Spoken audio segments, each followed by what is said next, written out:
When did you, were you always religious, or when did you start becoming religious? Well, I kind of would go to a Southern Baptist church when I was a kid, because I went to Ballast Point Elementary School in Tampa, and right across the street from Ballast Point was Ballast Point Baptist. And my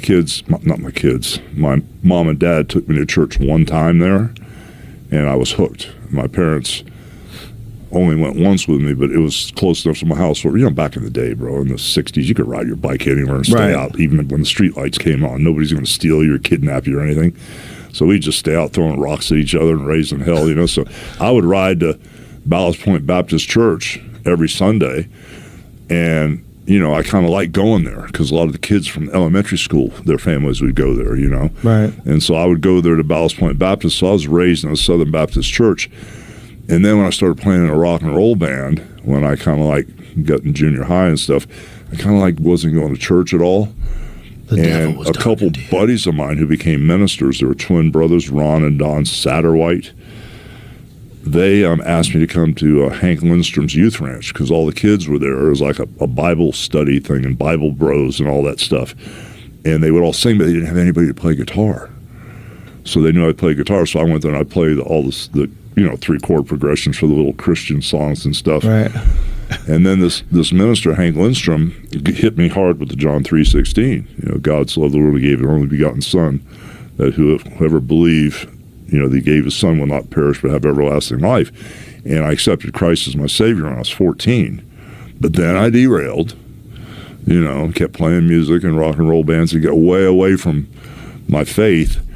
And then as the years went by, I started seeing how things went, and it's got me to the point now where I'm locked back in. I'm locked and loaded, after all the life experiences and, seeing how people live and what money does to people, okay, money makes it easier, but it's not the live and die all situation that some people say it is, and it's just that relationship I have, not so much with religion, but with my Lord and Savior is what I function on.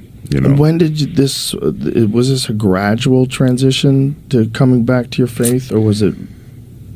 Yeah, it was. And the thing was, the Hulk Hogan character kind of pushed me in that direction, because that crazy character, that Hulk Hogan character that was all the way up here, forget the Americana, forget the blonde hair, forget Venice Beach, California, forget the tan. It was the 3 demandments of the training, the prayers, and the vitamins. The training, the prayers, and vitamins, it took the man Terry Bollea and started bringing me up, because all of a sudden I hit on this character. Train, say your prayers, and eat your vitamins, believe in yourself, the 4 demandments, brother, to be a Hulkamaniac. I hit with all that stuff. Right. I was out running around drinking, smoking weed, doing yahoo, going crazy, running wild with my boys.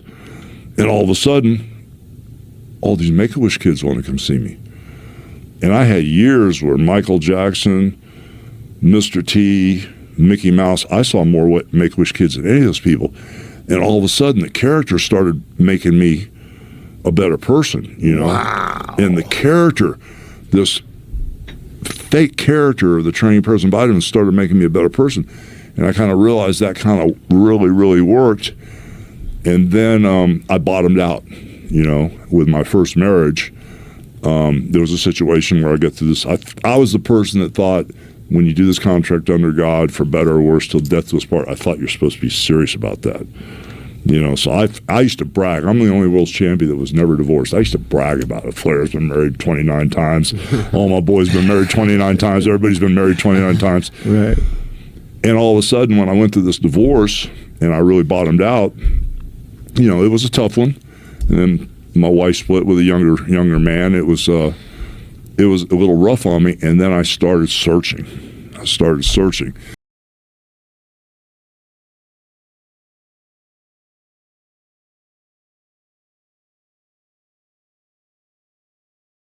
But it kind of led me down that path, to start searching and finding what worked for me and what I believed in.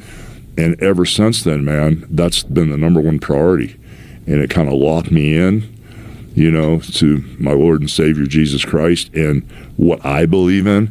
And so everything else is a distant second to what happens around me.